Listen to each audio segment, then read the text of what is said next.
Hello, everyone. Did that wake you up, that big pulsating vibe that we have in our intro video?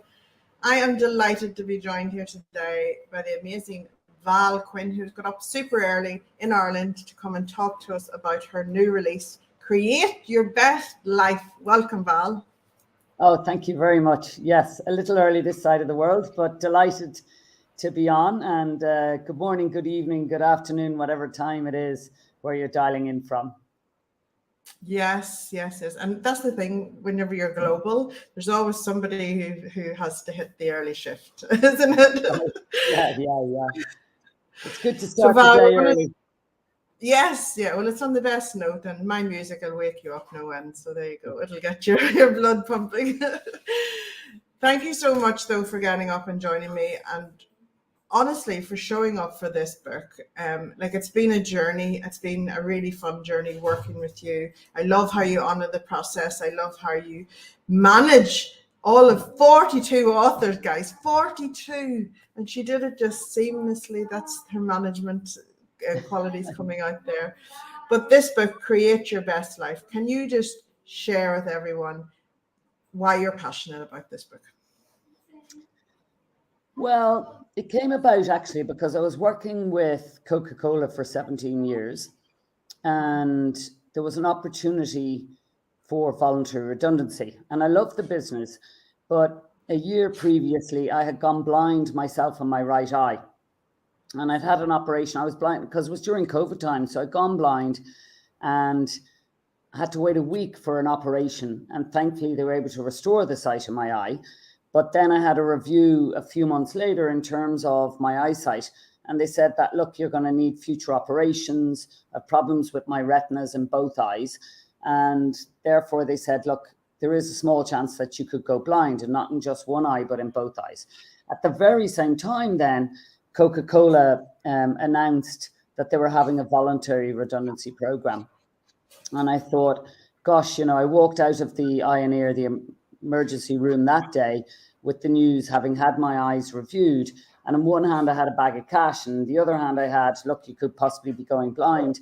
And that was my aha moment, I guess, for want of a better word, which was, look, I need to do something else. So that's when I applied for the voluntary redundancy and left. And then literally the process was quite quick. So I left in the end of February 21. So it's exactly 3 years ago now. Yeah. And, I was working very hard and long hours, and suddenly that was on the Friday. And then the Monday I get up and poof, you're done. And I was like, wow, okay, what'll I do now? So I'm having my cup of coffee and I'm scribbling on a piece of paper. I tend to be a real writer, and I'm scribbling away. And I thought, loads of people must face into this, as in a life change or something. The universe provides something, whether it's a positive opportunity or just a change or a swerve ball that you didn't necessarily anticipate.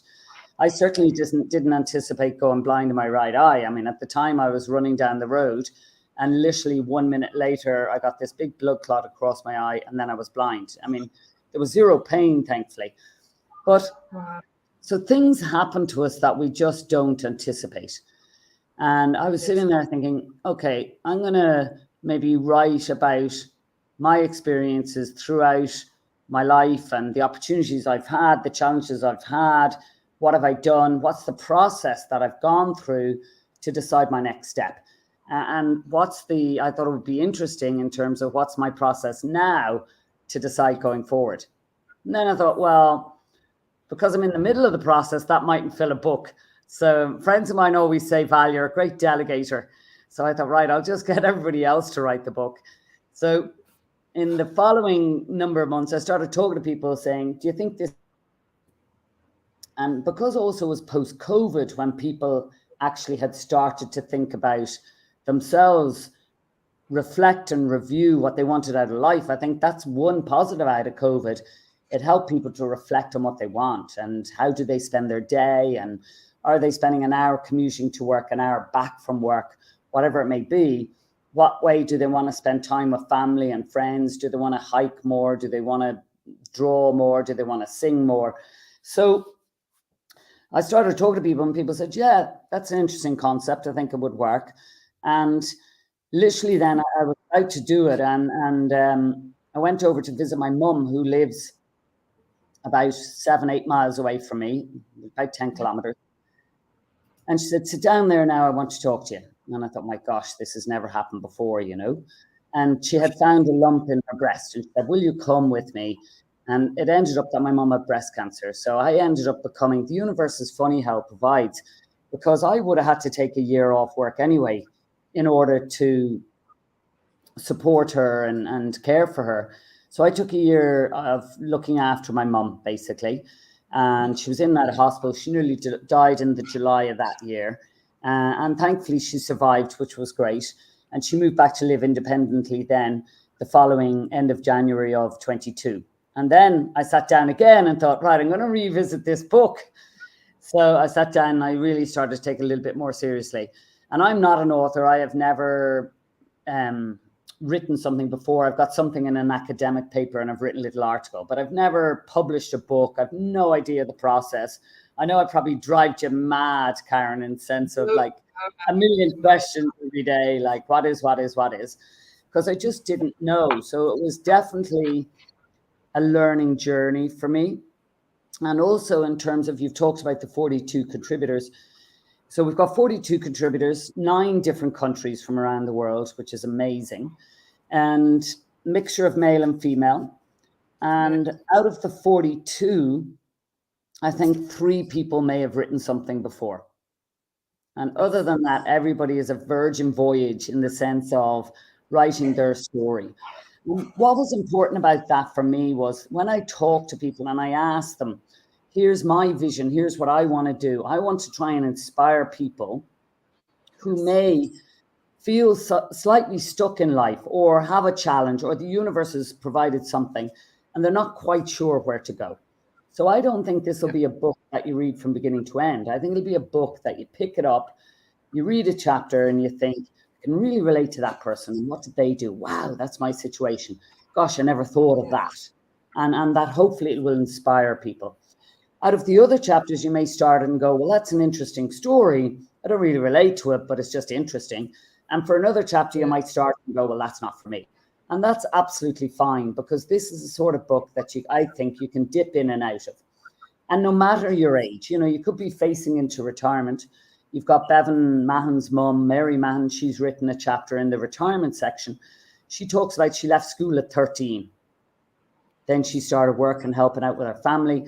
And she went back to do a degree. She actually did her leaving cert, what's called a leaving cert, to qualify to get into college in Ireland. She went back and did that in her late 30s and early 40s when she went to college. And then she became she did a creative writing class, which she absolutely loved. And she's included a little bit of her poetry in the book, which I just think is fabulous. And then at the other end of the spectrum, you've got people who say, oh yeah, I don't know what I want to do, or I'm in, you know, my late 30s, early 40s, what am I doing? And they talk about their stories. And it's not just business women, businessmen. This is people who, for example, one lady's an English lady. I met her. It's interesting, the conversations and where I met people. I met the lady, Sue, when I stayed in a B&B down in Westport in west of Ireland. And we got chatting over my morning coffee in the B&B. And she started telling me how she was a croupier on boats and how she traveled the world, and started telling me, she just recounted these stories. She has definitely got a book in her herself. But she starts talking about it being a croupier and how she travels the world. And I just thought, that's amazing. So she didn't know where life was going to take her.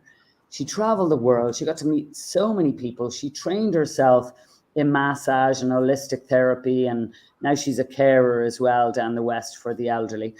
So she's just reimagined her life. And she shared that. So there's not just one dimension. There's no one path that's right for all of us. And we can't necessarily envision it. It just comes along. So we can plan, but equally there needs to be flexibility within our plan, because life happens. And so throughout the book, you know, we've got people, for example, Wendy Hammer, she's an actress in LA. She ended up getting pancreatic cancer, stage 4 pancreatic cancer. And she ended up lying on her back for one whole year, looking at the ceiling, saying, what's the lesson in this for me? And She survived, which is against the odds. Her dad unfortunately died. He had cancer of a different type at the same time. He passed, should have lived. She lived, should have probably, could have died. And so she now is a speaker. She speaks on stage. She's a motivational speaker. And one of her topics is, how did I break up with cancer? And she makes it funny because she's actually a comedian in LA. She's a stand-up. So she also tells stories, and she is one of the people who has written before. So that's, I think, a lovely story. But you've just got this. I love the diversity of people. Like, they're just people from all over the world with all a different array of stories, but they're people from your circle. The common denominator is you. You're connected to them. Yes, I'm connected to them. Some of them freshly connected because, like I said, I just met Sue in a B&B, and Wendy was introduced to me by Amy Friedman. Amy Friedman, amazing story as well. Also based in LA, interestingly. But she did a lot of work with the prison services and then ended up marrying an inmate. And she talks a bit about her life and her grandparents during the war and what she does now. And it's amazing. But what I was going to say, there are different strategies when people write books, and especially when they write anthologies. And some people actually charge people to be in a book, to be an author. And that's okay too. That's a different model. And those people that are paying to be in a chapter, they're doing it for various different reasons. And one may be that they want to leverage their chapter in terms of their business. So it's part of a marketing program. In my case, I talk to people who didn't necessarily want to be writers. They wanted to, through chatting about my vision, convince them to write really and to share their story. And everybody in the book has done so pro bono. And I haven't charged anybody a penny. And they've written pro bono because I've said to them, I want you to share your authentic story. So these people are sharing their lives, their stories. And it wasn't something that they necessarily thought about doing before I started having that conversation. So in my world, that makes it even more valuable because you're hearing these true life stories from people who, like I said, sort of reticently came along. I dragged them into the book. You twisted their arm. I know you did. You had you have to be in my book. But it means that these are stories that may not ever have been told had you not created this sacred space for them to be told, and then and actioned it and facilitated it. And it's your vision, Val. I have to commend you on your vision. Your vision was so strong. And when you came to me, you had 42 authors, 5,000 words each. I was like, this is 3 books, not 1 book. But we managed to amalgamate it all together into your 3 themes: reimagine, rewire, retire.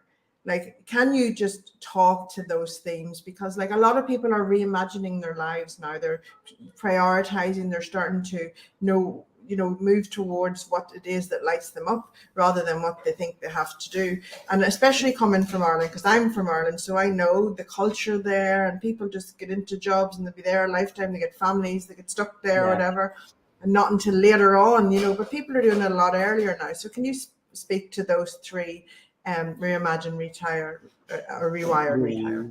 Yeah, of course. So reimagine, as I've defined it, is somebody who's thinking about a career path or a path in life. And then as they're perhaps in that path, they have loved it at the start. So a friend of mine, for example, was a nurse. She loved that caring work that she did. But as time went on, and I guess nursing didn't deliver on ongoing what she wanted out of life, she started to then get the opportunity. She got the opportunity and she changed, and she's now, I met her through Coca-Cola actually, and she became an executive coach in Coke, and she was a bloody good executive coach, and she trained in that area. So it's still a caring maybe role, but leveraging those skills in a different way. So I knew another girl who worked in the bank for years, up until her early 30s. And banking in Ireland, Karen, you'd probably agree, you got into banking, you stayed in the bank. It was great fun, very social. You could work your way up with banking exams, etc. Do your hours. Yeah, exactly. But then like that, she thought, well, actually, I don't really want to do this for the rest of my life. So she stepped off that, took a risk, stepped off it, put herself through college, and then became a counselor. But that meant that she had to step away from a big salary, a big career. So for me, it was very interesting. Like, what is that tipping point where you say, I'm going to make the change? Because many of us think about it and go, yeah, I think I'd like to do this or I'd like to do that. But how many actually do it? And now, since I've left coach, I'm now a business coach and also a life coach. And I love that insight of trying to help people to decide how are they going to live a happier life. You know, we only get one life. So what do you want to do with it? And what are all those dreams that you had as a child that maybe you haven't fulfilled? Or what are the dreams that are now coming into your life, or opportunities that you say, a lot of us suffer imposter syndrome. We think, I'm not good enough to do that. Oh, I just couldn't do that. And you know, what's the worst thing that can happen if we said, yes, let's give it a go? You know, we can always, there's no way, nobody's told us a one-way street. We can always go back to what we did, but actually let's go forward and just see the amazing things that can happen. So that's reimagine. You may be on one path in life and you've said, for whatever reason, I'm going to step off that and do something fundamentally different that's not related to the first path. Okay. Rewire is somebody like me. I pretty much have done similar things throughout my life, in that I've worked for fast-moving consumer good companies. So I worked for Bailey's Cream Liqueur. I worked on Ambrosia. I worked on the great British brands of Bovril and Marmite. I've worked for Mars, all the Mars confectionery brands. I've also more recently, as we talked about, for Coca-Cola. And I've, throughout my career, I progressed through sales and marketing, commercial, and then I ran some of the businesses within Coke, which was a huge pleasure. But now, as I mentioned, I had a moment where the universes came together. I could take a voluntary redundancy. I went blind, and that was my pause and go, wow, you know, what do I want to do now? You know, I'm 55. What actually, getting on a little bit, what do I want to do? And that gave me the opportunity to step away from what I was doing, which I loved, by the way. I have nothing bad to say about it, but an opportunity came for me to explore other avenues. So for me, rewiring, I now do what I would call a portfolio career. I'm not retired. All my friends are like, why don't you just retire, go traveling, enjoy yourself? Look, you've got a bag of cash, go have fun.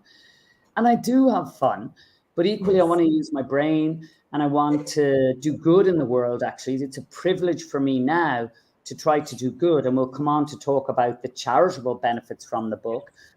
So I have an eclectic bit of a career. I retrained as an executive and life coach. So I do some executive and life coaching. And then I also do a lot of pro bono work and charity work. And then I work on a couple of boards. So, for example, I'm on the board of Cricket Ireland, which is a voluntary position. I also do some work with Belong To, which is a organization which helps youth in terms of clarifying their identity and who they are and their gender and what they want in terms of, you know, gay, straight, whatever it may be, the mixture in between. So I do some work for them, etc. So I love the fact that now I've less pressure, I guess, financially, which allows me the ability to be able to do more for charity, more pro bono.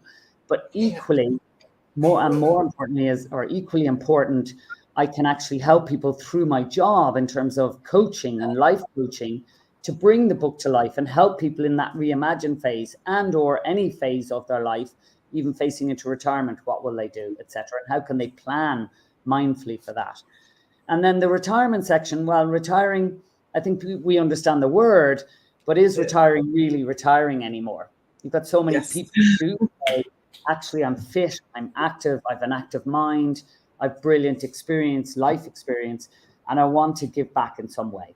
And so that's the retirement section. I can't ever imagine retiring fully, you know, if you're doing what you love and it fulfills you. So people are going for fulfillment now, aren't they, Val? Exactly. It's more fulfillment. They're going for more aligned with what their passions are. And they've experienced stuff, and it doesn't need to be a whole lifetime that they do that. Curiosity and things to give themselves permission to explore other avenues. Whereas years ago, you know, culturally and history, we would never have done that. You know, it's interesting. Just love watching how it has, and COVID had a lot to do with it. You know, that downtime that changed people's perspectives. So let's talk about this charity, because it's so important, and I understand why it's so important to you, but can you share a little bit about supporting guide dogs?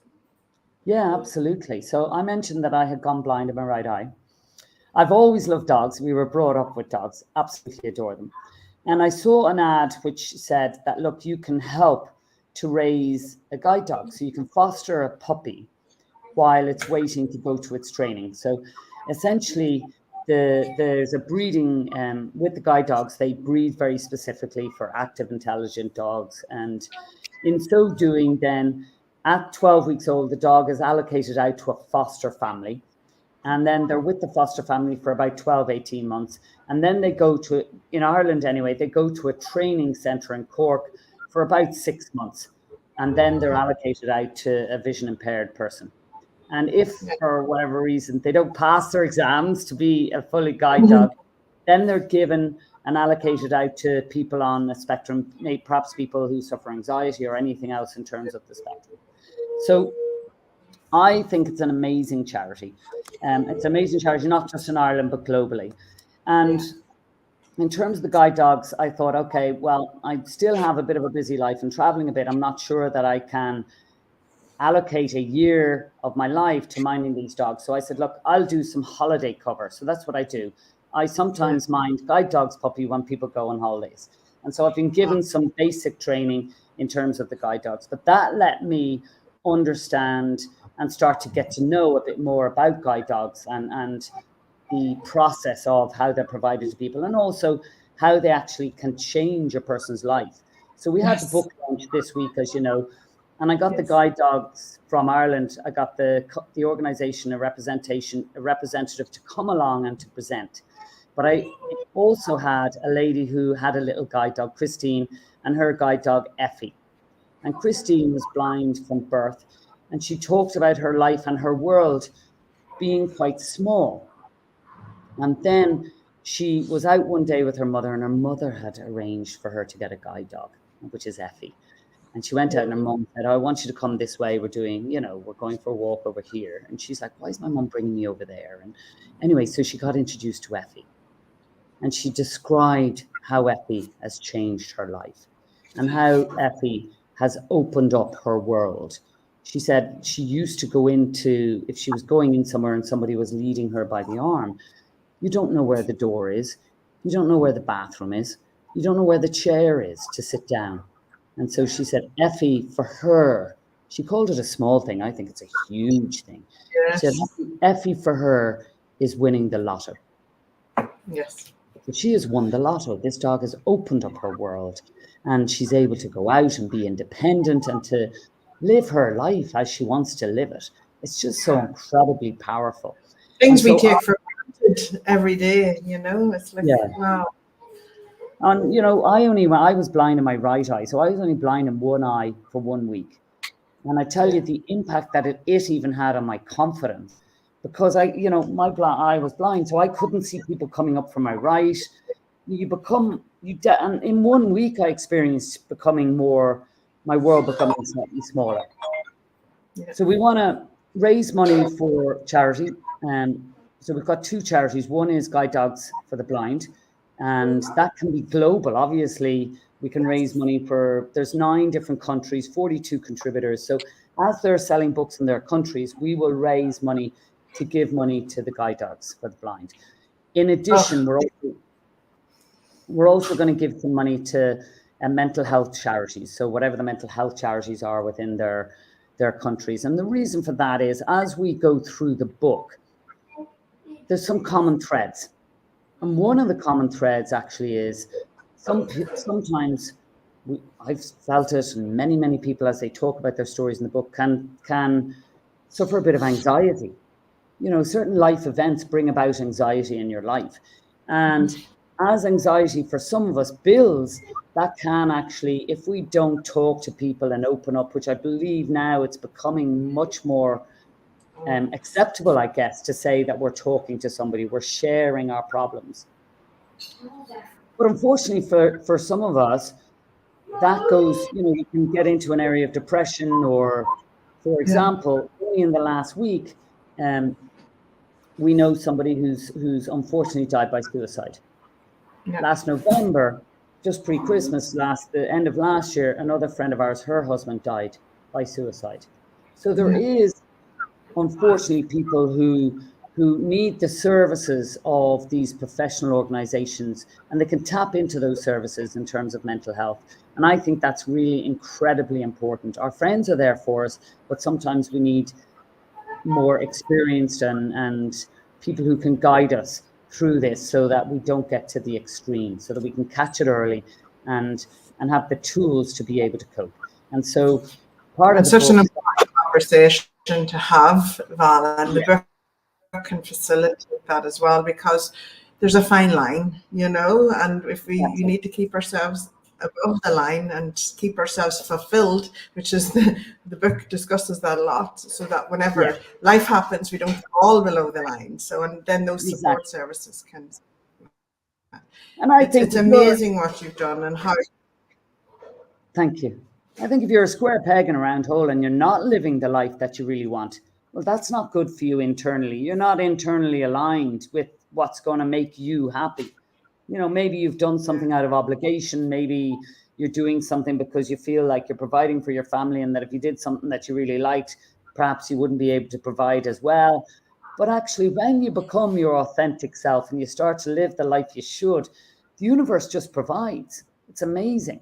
So I'd encourage you to really think about, and you don't have to fundamentally change. Oh, I'm changing full-time to full-time somewhere else. You can just do a hobby that you haven't made time for. As part of the launch, I asked people to close their eyes, and I asked them to close their eyes for 10 seconds. Now, 10 seconds is not any amount of time. Usually when I'm coaching with people, I'll go through a process where we do an exercise on reflection in order to reflect on what we love, what we don't love, what we want to bring forward in our life. But I had 10 seconds in the launch, and I just said, look, close your eyes for 10 seconds. And now I want you to reconnect with you, whether it's a childhood dream or something in your life that you've gone, actually, I want to make this change. Yeah. And they did that for 10 seconds. And it's amazing, since, it's only a couple of days, but since the launch, a couple of people have reached out to me and said, thank you so much for giving me those 10 seconds. Here's the change I'm making. I was like, wow, that's it's mind-blowing, isn't it? It's like a mindful moment just to visualize, and in that it activates something. Like your work is just so, like, that's phenomenal. And it will, like, just 10 seconds, how it can change your life and put you on a different trajectory. Oh, Val, just glorious stories. Of course, I knew we would go way over time, but I want to share down at the bottom, you're going to see scrolling down the bottom, www.com, create your best life. Do you recognize that lovely lady there with that gorgeous background? So this is the launch here, all these amazing photographs. You can go in and check out all of the launch, and you can see Val there with the book and support. She wants to raise 53,000 euros for a guide dog. I think that would be amazing. Here's our interview here, and all of the authors' names should be on there, but they're not right now. But you can see here that all across the world, this book is available. And if you want to grab the book, leave a review. All of that helps us get the word of this book out there into the world. So do just go and grab your copy today and share it with your neighbors. It's really good. Have those whispers, Chinese whispers, get across the world. That Val somebody said to me, it's a great book to gift. Yes. It's not very expensive, but it's a great book to gift. Give people the gift of inspiring. Inspire yourself, inspire others. And at the same time, as you're helping yourself and others, you're helping two great charities. So what could be better? We are going to finish up on that epic note. But before we go, is there anybody you want to thank, Val? Well, I want to thank you. Thank you for bringing me through the journey and holding my hand through the process. I want to thank your great team. So Tracy, in terms of editing, I mean, she became my best friend around the world as we were up night and day doing this. And I want to thank the 42 contributors for sharing their authentic stories. And like some of them I pulled into it. So you really are getting, as you said, Karen, so eloquently, stories that would not have been told. And I'd like to thank you as the purchasers for helping us to spread the word, inspire other people, and help these charities. Oh, that's Val's authentic self there, because I didn't prep her to say that. So well done, Val. Thank you everyone for watching. Now go and grab your copy. Send us your selfies and we'll give you a little bit of airtime on our channel. But bye guys. Thanks so much. Thanks, so Val. much. Thank you.